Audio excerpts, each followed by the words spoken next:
ტელერადიო კომპანია Georgian Times-ი წარმოგიდგენთ. საქართველოს ისტორიის გაკვეთილები.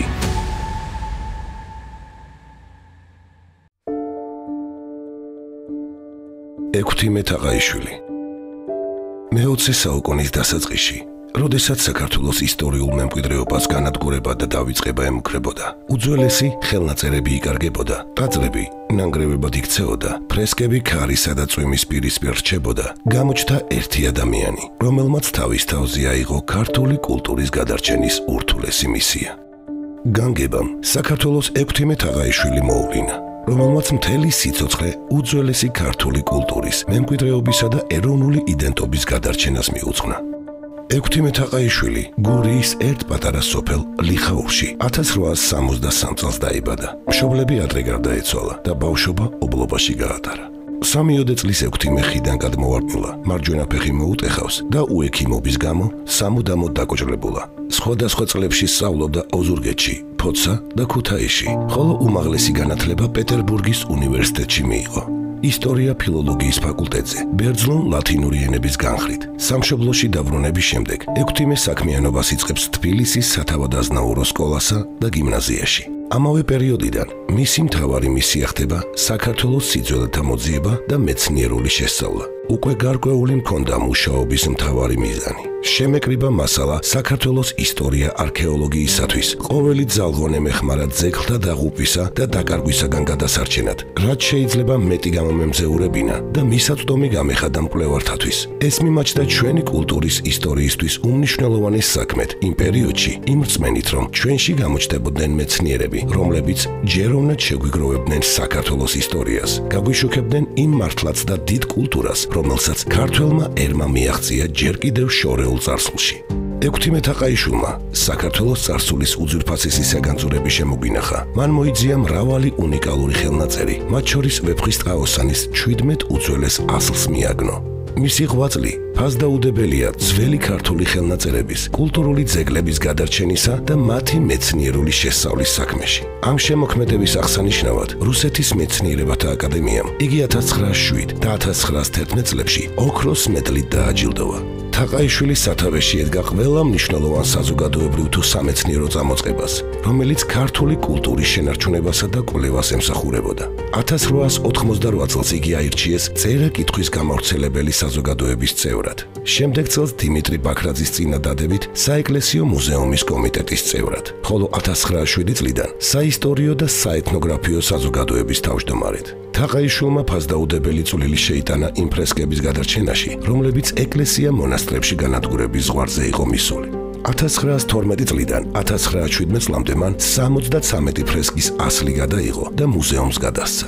მას გულს უკლავდა დაანგრევის პირას მისული მონასტრების მდგომარეობა. მე-6 საუკუნის ჯვრის მონასტერს უყურადღებობის გამო დაანგრევის საფრთხე ემუქრებოდა. გაზეთების მეშვეობით ის ერს საჯაროდ მიმართავდა.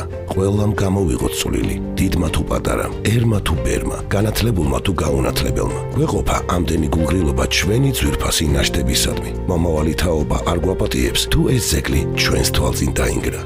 ამ მოწოდებამ შედეგი გამოიღო. შეკრებილი თანხით ჯვრის მონასტერი შეკეთდა და დაანგრევას გადაურჩა. ექვთიმე თაყაიშვილს ასევე მნიშვნელოვანი წვლილი მიუძღვის თბილისის უნივერსიტეტის დაარსებაშიც. ყველა საორგანიზაციო საკითხი უნივერსიტეტის წესდების შედგენიდან დაწყებული, უმნიშვნელო დეტალებამდე დასრულებული, მისი მონაწილეობის გარეშე არ წყდებოდა. იგი უნივერსიტეტის ერთ-ერთი პირველი დამფუძნებელი და პროფესორი იყო. 1921 წელს რუსეთის ჯარების საქართველოს ტერიტორიაზე შემოჭრისას ქვეყნის ეროვნული საუნჯე სერიოზული საფრთხის წინაშე დადგა. ვითარების სიმძიმემ აუცილებელი გახადა საქართველოს სამუზეუმო ქონების საზღვარგარეთ გატანა, რათა გადარჩენილიყო ის, რაც თაობების მემკვიდრეობად ითვლებოდა. მთელი ეროვნული საგანძური ერთ ღამეში შეფუთეს და ქვეყნის გარეთ საფრანგეთში გაგზავნეს.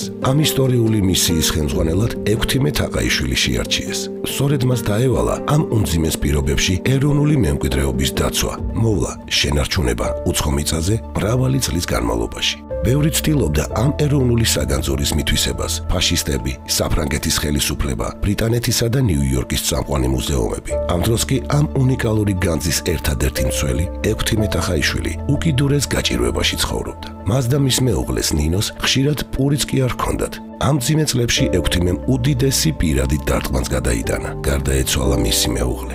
მარტო დარჩენილი მოხუცი შიმშილის, ყინვისა და ავადმყოფობისაგან ბევრჯერ სიკვდილის პირამდეც მისულა, მაგრამ დაკისრებული მოვალეობებისათვის არ უღალატია და მტკიცედ იცავდა იმ ეროვნულ სიმდიდრეს, რომლის ერთი მცირე ნიმუშიც რომ გაეყიდა, უმდიდრესი ადამიანი გახდებოდა, მაგრამ არც ერთი ნიმუში არ მოუკლია ერის საგანძურისათვის. იგი მხოლოდ იმ დღეზე ოცნებობდა, როცა ამ განძს საქართველოს დაუბრუნებდა.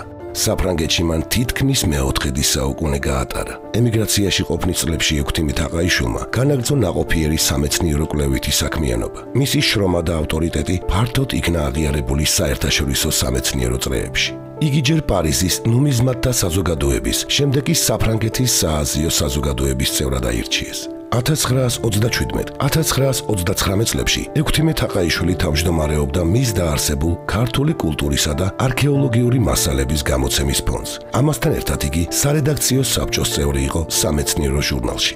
1945 წელს მეორე მსოფლიო ომში საბჭოთა კავშირის გამარჯვებამ შექმნა პოლიტიკური გარემო, რომელმაც შესაძლებელი გახადა ეროვნული საგანძურის დაბრუნება საქართველოში. გათავისუფლებული საფრანგეთისა და საბჭოთა კავშირის მთავრობების შეთანხმების შედეგად უძვირფასესი ქართული განძი სამშობლოში გამოაგზავნეს. ექვთიმე თაყაიშვილმა მიუხედავად მრავალწლიანი გაჭირვებისა, შიმშილის, მარტოობისა და ავადმყოფობისა, ბოლომდე შეინახა მისთვის მინდობილი საუნჯე ისე, რომ არც ერთი ნიმუში არ დაუკარგავს.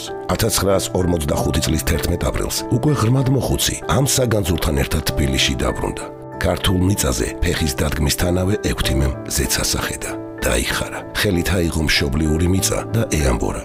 როგორც შემდგომში თავად იგონებდა, იმ წამს ენაზე ერთი ფრაზა შემორჩენოდა: "ცაფირუს ხმელეთ ზურმუხტო, ჩემო სამშობლო მხარეო, სნეული დაუბრუნებულ ვარ, კურნალად შემეყარეო." 82 წლის იყო ექვთიმე, როდესაც საქართველოში დაბრუნება შეძლო. მალევე ის აირჩიეს მეცნიერებათა აკადემიის წევრად და თბილისის სახელმწიფო უნივერსიტეტში აღადგინეს პროფესორად. თაყაიშვილი დაუღალავი ენერგიით შეუდგა წარსულში განუხორციელებელ ჩანაფიქრებზე მუშაობას. მან წლების განმავლობაში დაგროვებული მასალების სისტემაში მოიყვანა, დაათარიღა, დაალაგა თემატურად და მოამზადა სამეცნიერო გამოქვეყნებისთვის. საზოგადოებას კიდევ ერთხელ წარუდგინა ქართული ისტორიის დიდებული ფურცლები. მიუხედავად ასაკისა, სიცოცხლის უკანასკნელ წლებში მან 16 დიდი თუ მცირე ნაშრომი გამოაქვეყნა და თითქმის ამდენივე მომდევნო თაობისთვის გამოსაცემად მოამზადა. 1953 წლის 21 თებერვალს ექვთიმე თაყაიშვილი გულის დამბლის შედეგად გარდაიცვალა. 24 თებერვალს უკანასკნელ გზაზე მისი ნეშტი მხოლოდ რამდენიმე ათეულმა ადამიანმა გააცილა.